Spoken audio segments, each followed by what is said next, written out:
விஷாலுக்கும் Sai தனுஷ்காவுக்கும் marriage அப்படிங்கிற ஒரு news தான் இப்போ ஃபுல்லா வைரல் ஆயிட்டு இருக்கு.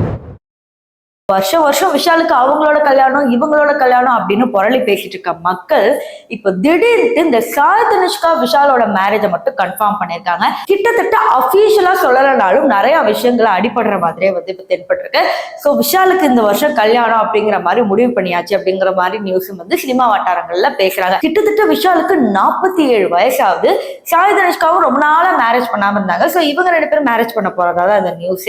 ஸோ அபிஷியலா இவங்க என்ன சொல்லியிருக்காங்க அப்படிங்கறத இந்த வீடியோல பார்க்க போறோம். சோ வாங்க வீடியோக்குள்ள போகலாம். விஷால் பல படங்களில மதுரக்கார பையனா நடிச்சவரு இப்போ ரீசெண்டா பல படங்கள் கை கொடுக்கலனாலும் மதகத ராஜா மூலியமா வந்து பெரிய வெற்றியை வந்து கொடுத்திருந்தாரு. அதுக்கப்புறம் பல இன்டர்வியூஸ்ல இவர்கிட்ட கேட்கப்பட்ட கேள்வி என்னன்னா, உங்களுக்கு எப்ப கல்யாணம் அப்படிங்கிற கேட்ட கேள்விக்கு பல இன்டர்வியூஸ்ல சொன்ன பதில், எப்போ நடிகர் சங்க கட்டிடத்தை கட்டி முடிக்கிறோமா அதுக்கப்புறம் தான் என் கல்யாணத்தை பத்தியே யோசிப்பேன் அப்படின்னு சொல்லி 47 வருஷம் ஓட்டிட்டாரு.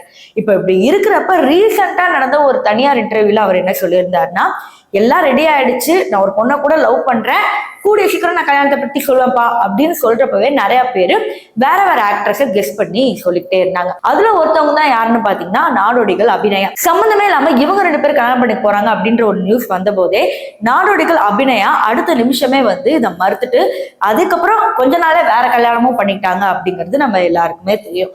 அதே மாதிரி இந்த சாய் தனுஷ்காவும் விஷாலோட மேட்டரும் வந்து ஒரு ரூமரா இருக்க வாய்ப்புகள் இருந்தாலும் கொஞ்சம் வருஷத்துக்கு முன்னாடி உங்களுக்கு நல்லாவே தெரியும், சாய் தனுஷ்கா தன்னோட பட விழால கலந்துக்கும் போது டிஆரோட பேரை மென்ஷன் பண்ண மறந்துருப்பாங்க. அதற்கு டிஆர் ஸ்டேஜ்லயே வச்சு பயங்கரமா தனுஷ்காவை திட்டிருப்பாங்க. சோ அந்த வீடியோ கூட நமக்கு எல்லாருக்கும் ஞாபகம் இருக்கு இல்லையா? அந்த இன்சிடென்ட் நடந்தப்பவே விஷால் என்ன சொல்லியிருக்காருன்னா, நடிகர் சங்கத்தோட தலைவரா நான் என்ன சொல்றேன்னா, இந்த மாதிரி நிறைய பேர் வந்து ஸ்டேஜ்ல பேசும்போது பதட்டத்துல ஒரு சில பேரை வந்து மறந்துடுவாங்க. ஈவன் நானும் நிறைய பேரை மறந்து போயிருக்கேன்.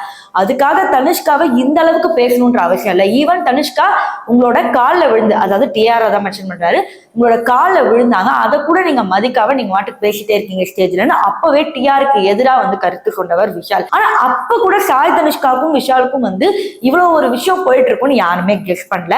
ஏன்னா விஷால் கூட ரீசெண்டா ஃபாரின்ல ஏதோ ஒரு பொண்ணை கூட்டிட்டு ஓடுற மாதிரி அந்த வீடியோ எல்லாம் பாக்குறப்ப அவ்வளவுதான், விஷால் பிளே பாய் கல்யாணம் நடக்காது அப்படிங்கிற மாதிரி ஒரு ஸ்பெகுலேஷனுக்குள்ளேயே வந்துட்டாங்க. பட் இப்ப பாத்தீங்கன்னா நியூஸ் வந்து திடீர்னு ஸ்ப்ரெட் ஆகிருக்கு, சாய் தனுஷ்காவுக்கும் விஷாலுக்கும் கல்யாணம்னு. இவங்க ரீசெண்டா வந்து இப்போ ஒரு படம் கூட நடிச்சிட்டு இருக்காங்க.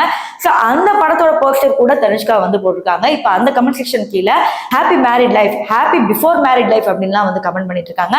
ஸோ 2 பேருமே இது ரூம் வந்து கன்ஃபார்ம் பண்ணனாலும் இப்போ இந்த செய்தி தான் இன்ஸ்டாகிராம் மற்றும் யூடியூப்ல வைரலா போயிட்டு இருக்கு.